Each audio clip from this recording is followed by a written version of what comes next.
സുഹൃത്തുക്കളെ, സഹോദരങ്ങളെ, വളരെയധികം സങ്കടത്തോടു കൂടിയാണ് ഈ വാർത്ത റിപ്പോർട്ട് ചെയ്യുന്നത്. കാരണം ഇന്നലെയോടുകൂടി തൃശ്ശൂർ പൂരത്തോടനുബന്ധിച്ച് നടന്ന ഈ വെടിക്കെട്ട് തയ്യാറാക്കൽ പരിപാടികളുമായിട്ട് ബന്ധപ്പെട്ട് ഉണ്ടായ സ്ഫോടനത്തിൽ എല്ലാം 4 സെക്കൻഡിനുള്ളിൽ കഴിഞ്ഞുവെന്നാണ് ദൃക്സാക്ഷികൾ പറയുന്നത്. 40ഓളം പേർ അവിടെ ഈ വെടിക്കെട്ട് ഉണ്ടാക്കുന്നതുമായിട്ട് ബന്ധപ്പെട്ട് പടക്കശാലകളിൽ പ്രവർത്തിച്ചിരുന്നു. എന്തായാലും ശരി, 13 പേർ ദാരുണമായി മരണപ്പെട്ടു. ശരീരഭാഗങ്ങൾ പല ഭാഗങ്ങളിലായിട്ടാണ് കിടന്നത്. ശരീരത്തിന്റെ പല ഭാഗങ്ങളും പറക്കിക്കൂട്ടിയതാണ്. എന്തായാലും ശരി, വളരെയധികം വ്യസനം ഉണ്ടാക്കുന്ന ഒരു വാർത്തയാണിത്. ഇത് ഇപ്പോൾ മാത്രമല്ല, ഒരുപാട് കാലങ്ങളായി ഈ വെടിക്കെട്ടോടനുബന്ധിച്ചുള്ള മരണങ്ങളും പൊട്ടിത്തെറികളും ഇതൊക്കെ നടക്കുന്നുണ്ട്. ഇതിനൊരു അന്ത്യം നമുക്ക് വേണ്ടേ? ഈ കേരളത്തിൽ മാത്രമാണല്ലോ ഈ അപകടങ്ങളും ഈ ഇങ്ങനെയുള്ള വെടിക്കെട്ട് സമ്പ്രദായങ്ങളും ഉള്ളത്. ഇതൊന്നും നിർത്താനുള്ള സമയം അതിക്രമിച്ചില്ലേ? ഇങ്ങനെ മനുഷ്യജീവന് യാതൊരു വിലയില്ലാത്ത ഒരവസ്ഥയിലേക്ക് കൊണ്ടു ചെന്നെത്തിക്കുന്ന ഈ പരിപാടി ഒന്ന് നിർത്തിക്കൂടെ? ഏത് സമുദായങ്ങളെ കുറ്റം പറഞ്ഞൊന്നും കാര്യമില്ല.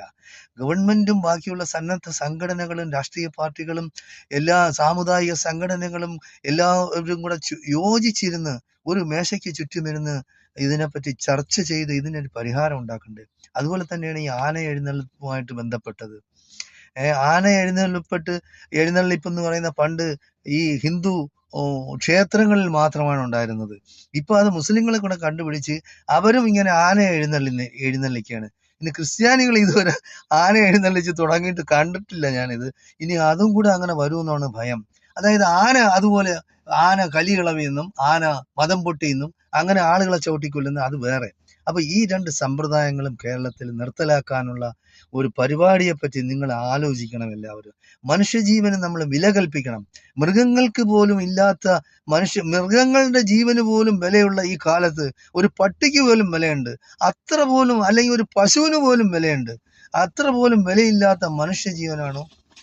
എല്ലാവരും ഇതിനെപ്പറ്റി കൂലങ്കഷമായി ചിന്തിച്ച് ഇതിനൊരു പരിഹാരം ഉണ്ടാക്കണമെന്നാണ് എനിക്ക് പറയാനുള്ളത്. എന്തായാലും ശരി, ഈ അപകടവുമായിട്ട് ബന്ധപ്പെട്ട് 40ഓളം പേർ പ്രവർത്തിച്ചിരുന്നു. 34 പേരെ കണ്ടെത്തിയിട്ടുണ്ട്. പടക്കളങ്ങളും പിന്നെ പുകകളും അവിടെ നിറയുന്നുണ്ട്, പൊട്ടുന്നുണ്ട് കൂടെ. എന്തായാലും ശരി, ഇതിനൊരു പരിഹാരം ഉണ്ടാക്കണം. ഈ അപകടത്തിൽ മരിച്ച എല്ലാവർക്കും 14 ലക്ഷം രൂപ വീതം സർക്കാർ സഹായം വാഗ്ദാനം ചെയ്തിട്ടുണ്ട്. കുടുംബത്തിന് പരിക്കേറ്റവർക്ക് അല്ലാതെയും പിന്നെ പണം വാഗ്ദാനം ചെയ്തിട്ടുണ്ട്. അതൊക്കെ എന്ന് പറയുന്നത് ഈ മനുഷ്യജീവൻ നഷ്ടപ്പെട്ടതിന് പരിഹാരമാവുകയല്ലോ, താൽക്കാലികമായ ഒരു ആശ്വാസമല്ലേ ഉണ്ടായല്ലോ. എന്തായാലും